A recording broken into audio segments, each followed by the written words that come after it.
Pandai Sanyau jika ada Arkilo Raspa Andrew.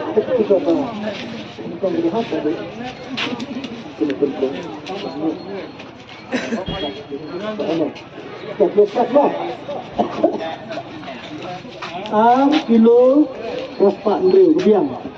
Ket Mbak Pandai Tra Nhiều kebiang. Bak baik ni, bak bahagia. Bak pilih semua nak. Rumairang. Napa Rumairang? Semua ayu tak Rumairang? Janok Klaus. Janok Klaus, nampak kan semua ayu kan? Oh, porikan. Tapi tiap hari kan.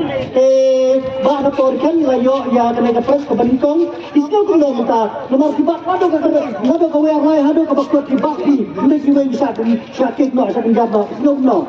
Mana ada suku, mesti ada suku ni. Ni susang. Bak kita juga tengah dia kun kena ke pres Bengkong. Dan kena ke sini Bengkong. Bengkong apa ni orang tolak mereka arlak. Bah, kemudian sibun, ay bah, sila kita pisah piala. Tapi niaw suara kita pisah ni, pin hunbek. Tak, kemudian sibun ada pin hunbek. Hai ni pak, rak dah kah? Rak dah kah kencang rak? Dan kebahal.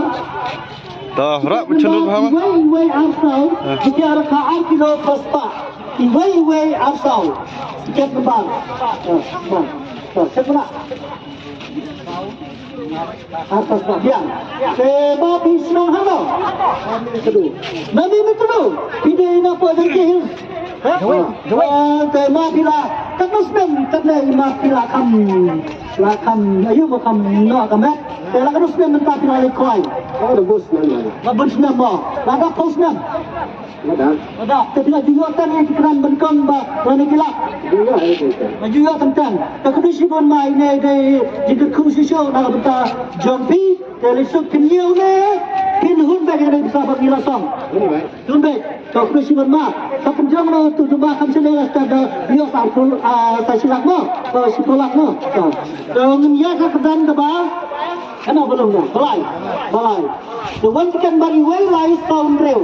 Jika ada kaan kilo news pakan real. Way tahun real. Kenapa? Oh itu. Cepat. Way tahun real yang. Kaan kilo news pakan real. Tekan mereka way bila cim dah dekat. Cim real. Anak sedang. Anak. Anak cim.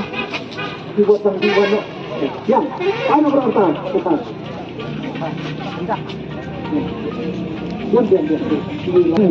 Napa mau dulu? Nanti napa mau dulu dan mana raskan? Ia fishim gloi badai ka cik fishim gloi hot hot badone. Iyo badai kami